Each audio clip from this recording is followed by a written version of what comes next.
How many snaps did they run in the 14 personnel? That's only for us. 100% of the snaps.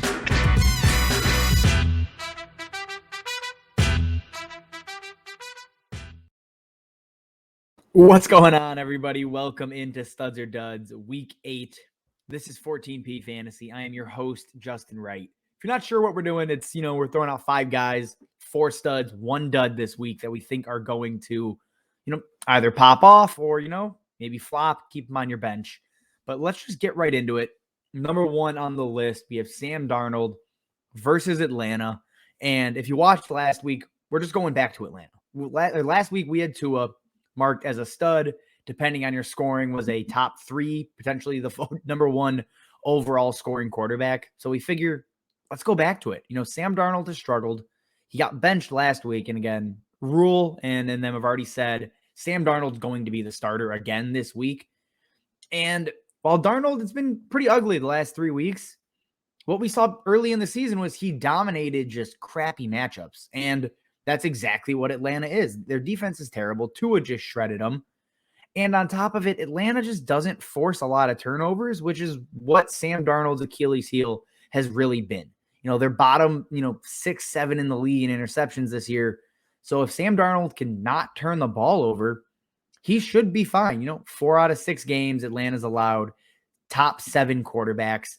I think Sam Darnold, maybe he doesn't get to top 7, but I think he's a QB1 this week and is the 5th guy to do it against Atlanta this season. All right, number 2, and he's been in here 100 times. Marvin Jones versus Seattle. I just love Marvin Jones.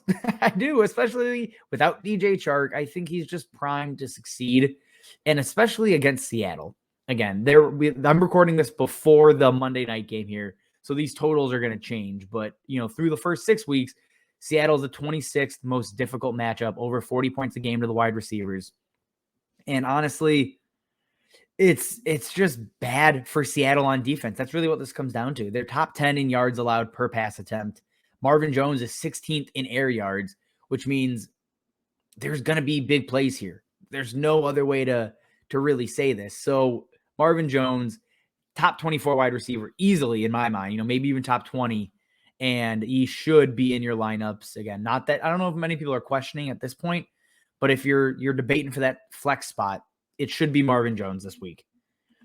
And you know what? This is the guy we had last week. Again, like I just said, we had him marked as a stud, ended up finishing as the QB1 in 6-point scoring touchdown leagues.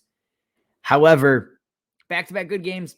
I'm not going for number 3 here. I'm not going for the triple. Tua is going to be on the bench this week, especially against Buffalo. They just beat the crap out of quarterbacks. There's really no other way to put it. Again, the most difficult matchup, hands down. They have allowed one QB1 finish this year to Taylor Heineke.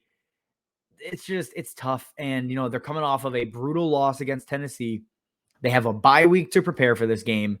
They're going to come out fired up. They're going to come out angry. Tua has been great the last 2 weeks for fantasy, at least. And it's not going to continue this week, unfortunately. Maybe go back to the well, down the road. Tua's looking to become, a pretty consistent fantasy option, using his legs a little bit more now that he's healthy. Just pump the brakes. Pump the brakes in week 8. It's going to be bad for Miami. Jalen Waddle, all of them. I want nothing to do with Miami this week.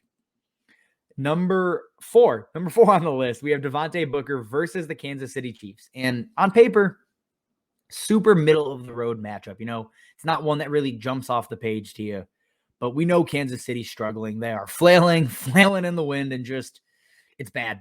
And however, they are going to bounce back.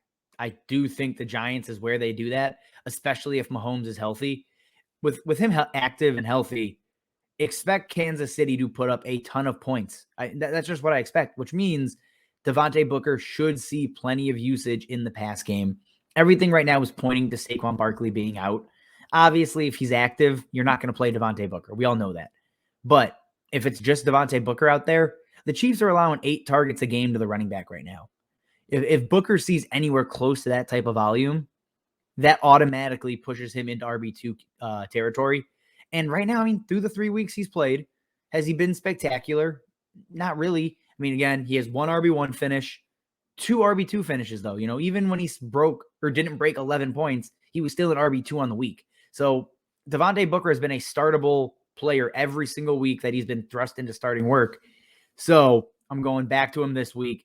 Devontae Booker, top 24 running back. Get him into your lineups, especially, with buys continuing here.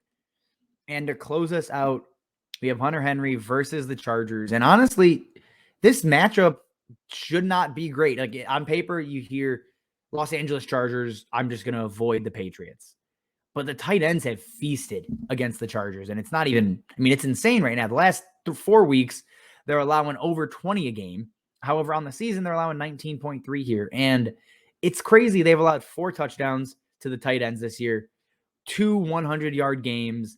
Hunter Henry's on a 4-touchdown streak, 4 straight games over double digits. Hunter Henry is a top 10 tight end, along with the other, 5 guys in 6 games that have finished as a top 10 tight end against the Chargers. The only one that didn't make it was Dallas, which was a weird mix of Dalton Schultz and Blake Jarwin that game. So you got to go back to Hunter Henry here, even with, I think the Patriots kind of get the crap kicked out of them.